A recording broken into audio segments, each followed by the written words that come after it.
बीच है जम्मू कश्मीर के government girls higher senior secondary school Nawabad के कक्षा 11वीं की छात्रा करिश्मा, जो माननीय प्रधानमंत्री महोदय से एक प्रश्न पूछना चाहती हैं। करिश्मा, अपना प्रश्न पूछिए।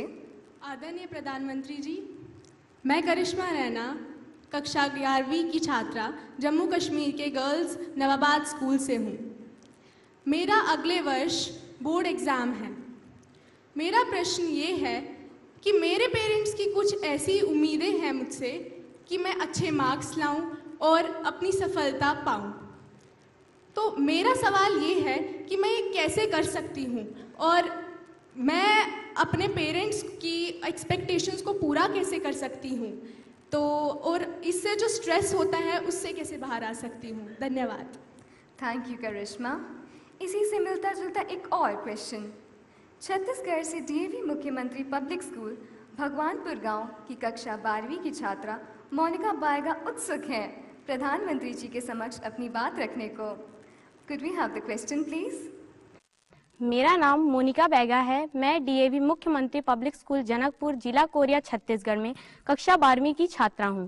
माननीय प्रधानमंत्री जी, अभिभावक परीक्षा के समय बच्चों से किस तरह बर्ताव करें ताकि परीक्षा के दबाव और चिंता से बच्चे दूर रहें? धन्यवाद।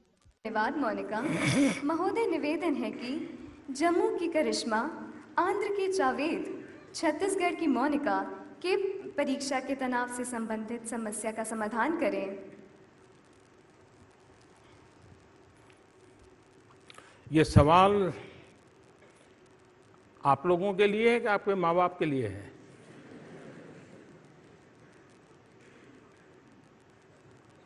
आपको लगता है कि जो बात आप अपने मम्मी पापा को नहीं कह पा रहे हैं वो आज मोदी जी सुना दे।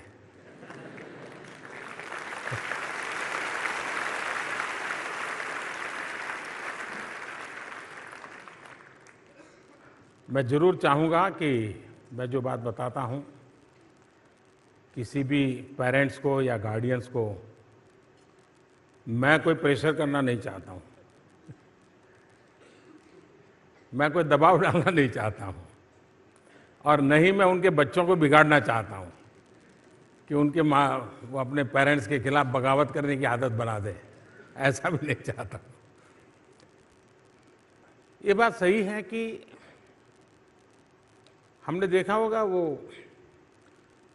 स्टील का अगर स्प्रिंग होता है, अगर स्प्रिंग एक सीमा तक खींचते रहोगे तो उसका उपयोग है, लेकिन बहुत ज़्यादा खींच दिया तो क्या होगा? तार बन जाएगा, फिर वो स्प्रिंग का काम करेगा क्या? माँ बाप ने भी ये सोचना चाहिए, टीचर्स ने भी सोचना चाहिए, उनको अंदाज होना चाहिए कि जिस स्टूडेंट के साथ या जिस बच्चे के साथ हम व्यवहार कर रहे हैं उसकी कैपेबिलिटी कितनी है, ये माँ बाप को, टीचर को अंदाज होना चाहिए और उसको प्रोत्साहित करना चाहिए, प्रोत्साहित करना चाहिए। और इसलिए मेरी माँ बाप को तो यही सलाह है कि आप कितनी भी बड़ी आयु के क्यों ना हुए हो, आपके बच्चे कितने ही बड़े क्यों ना हुए हो, आप हर पल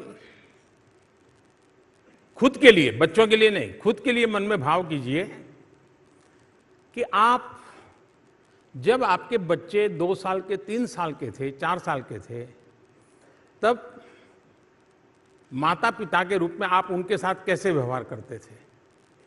आप चाहते थे कि बच्चा चले तो क्या करते थे? दूर खड़े रह करके उसको आओ आओ आओ ऐसा करते थे ना, चलो दौड़ो, देखो देखो, ये करते थे कि नहीं करते थे?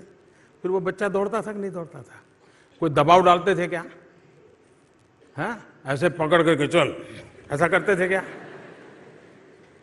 नहीं करते थे। आप उसको प्यार से प्रेरित करते थे, उत्साहित करते थे, उसके अंदर की ताकत को जगाया। अच्छा, मान लो चलते चलते गिर जाता था तो क्या करते थे? चांटा मार देते थे, आधे घंटे से मैं कर रही हूं और तुम चलते भी नहीं गए, फिर गिर गए, कितनी बार खड़ा करो? ऐसा करती कोई माँ? नहीं करती है। अरे वाह, शाबाश, ताली बजाती है। बच्चा गिर जाए और माँ ताली बजा रही है। कोई बहुत बड़ा बुद्धिमान व्यक्ति होगा तो वो देखो कैसी माँ है, बच्चा गिर गया और ताली बजा रही है। लेकिन उस माँ को मालूम है कि अभी चलते चलते गिरा है, मुझे उसको उत्साहित करना है। मैं माँ बाप को यही कहूँगा कि आप बच्चे बड़े हो गए हैं ये स्वीकारिए। ऐसा नहीं कि अब भी वो तो 3 साल का है, भले 12वीं में पढ़ता है, ऐसा भी नहीं। बच्चा बड़ा है वो स्वीकार कीजिए, लेकिन खुद को आप जब वो 3 साल के 4 साल के बच्चे थे तब जो आपकी साइकी थी उनको मदद करने की, उसको जीवन भर जिंदा रखिए।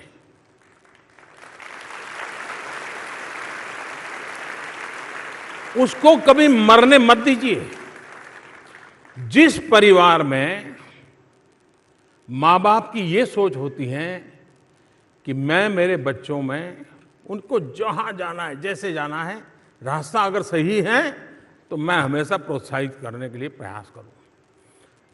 परस्यू करना चाहिए, प्रेशर नहीं करना चाहिए। अब परस्यू और प्रेशर के बीच में बहुत ही नैरो लाइन है। ये बैलेंस कैसे बनाना, और इसके लिए मैं बच्चों से भी आग्रह करूंगा और माँ बाप से आग्रह करूंगा कि वो कभी जिनके साथ बच्चे कंफर्ट है उनको कभी कहिए कि भी वो समय निकाल के आपके घर आए। दादा दादी हो, नाना नानी हो, चाचा चाची हो, कोई एक टीचर हो, उनको कहिए जरा घर पे आइए चाय पीने के लिए, और धीरे से बच्चे को उसके साथ छोड़ दीजिए और आप दूसरे कमरे में चले जाइए। और टीचर को यार उस गार्डियन को बता के रखिए कि वो उससे बातें करे, खुल करके बातें करे, वो उसमें से खोजे, और फिर वो उसके माँ बाप को बता दे अकेले में कि मैं आज उससे आधा घंटा बात की, ये उसके मन में चल रहा है, आप लोगों को इसको एड्रेस करना चाहिए। अगर ये थोड़ा मैकेनिज्म बन जाए, पहले ये मैकेनिज्म था क्योंकि जॉइंट फैमिली थे घर में, और भारत का बच्चा सुपर पॉलिटिशियन होता है,